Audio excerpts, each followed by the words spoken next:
ताई अशोकराव चव्हाण असं म्हणतात की रोज खा मटण आणि कमळाच दाबा बटन.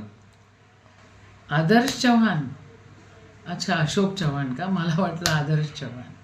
खरं यांनी गफलत केली, यांनी स्वतःची किंमत कमी केली, यांनी घोटाळे केले आणि भाजपमध्ये केले.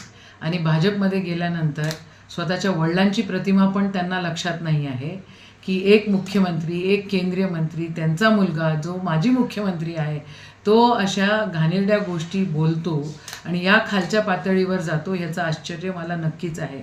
अशोकराव चव्हाण साहेब ज्यावेळेला काँग्रेसमध्ये होते त्यावेळेला असं अजिबात करत नव्हते.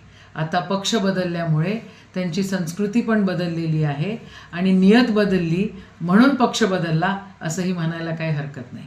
म्हणजे मतदारांची किंमत एका मटणापुरती यांनी केलेली आहे. हे मतदारांची पण व्हॅल्यू घटवणारी गोष्ट आहे आणि त्यांच्या या वक्तव्याचा निषेधच आहे.